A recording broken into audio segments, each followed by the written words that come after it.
Today to introduce you to a new game on Steam platform, Dice Clash World. Simply put, this is a dice plus card adventure game. Like this kind of game brothers can try. The game players can have 5 heroes to choose from. Of course, new players can only play for the first time from the middle of the 3 heroes to choose one. I personally recommend that new friends or choose the center of the wild beast man. He has the ability to return to the blood, is very suitable for familiarization and get started with the game.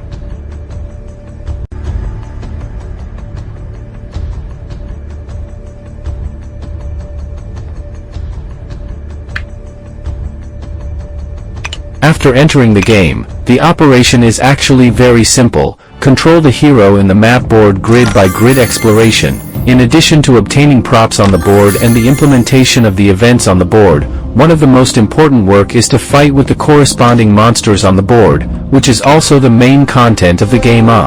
Here the screen turns. I have experienced a few battles. The battle mode of this game is mainly a combination of cards and dice. Cards are used to fight to assist and upgrade skills. The dice throw is for you to throw a combination of dice patterns corresponding to the top of the skill to use a certain skill. This time, the pattern I threw just happened to be able to use the Fell Axe skill, and if the skill released is not undefendable, then monsters can also release their defense skills to benefit themselves. Except in special circumstances, heroes and monsters in the game will take turns attacking each other one turn at a time. There is a possibility of failing to throw the dice, and this time we got lucky. The monster attack failed to deal damage, and we can continue with the second round of attacks.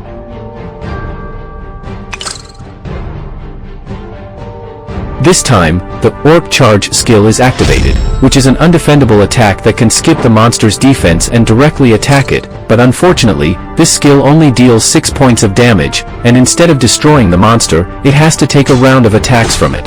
Unfortunately, the monster managed to activate the skill this time, and his attack was also undefendable, so we could only lose 6 life points. I suddenly had an idea. Since there is a possibility that the monster attack will fail, I'll use my unique Orc healing skill to regain some life this turn, and once the monster attack fails, I'll have very little to lose in this battle.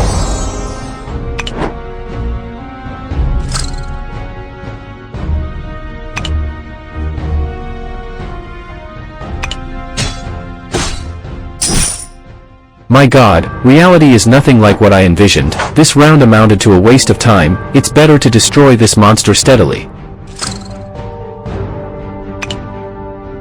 Another Orc Charge, and the fight is over.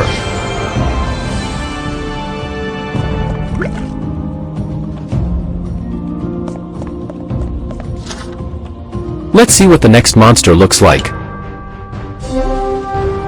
Whew! This monster has a first attack attribute, which means the monster makes the first attack. Luckily, this time the monster's attack is defensible.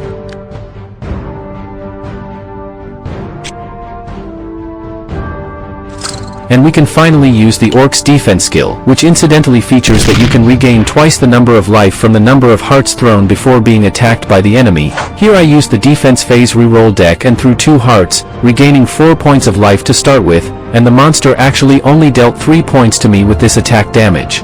In the hero's attack phase, before throwing the dice, we can use any card that is not used in the throwing phase, of course, provided that you have enough energy to use the card. Surprisingly, 4 6s were thrown. Such an opportunity should not be wasted. It just so happens that we still have cards in our hands that modify the number of dice points to 6, hurry up to use them, and now we can use the Orc's ultimate skills.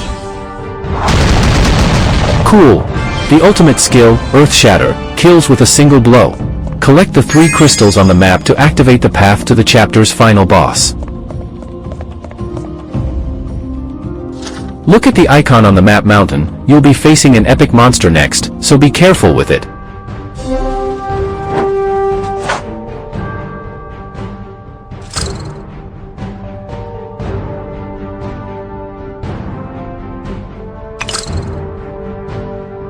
We're a little low on life. Let's get some life back this turn.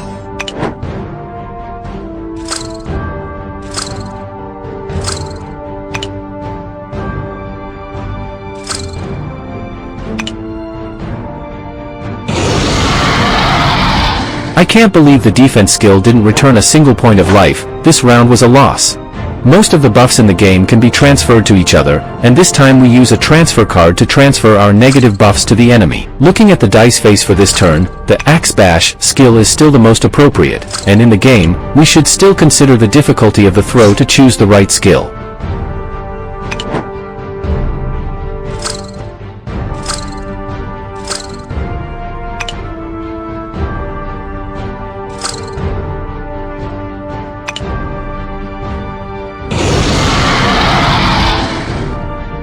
Not only is the monster's damage high with this attack, but it also comes with a poison buff, which causes the possessor to lose a point of life at the beginning of each turn. Fortunately, the remaining life of the monster is not much.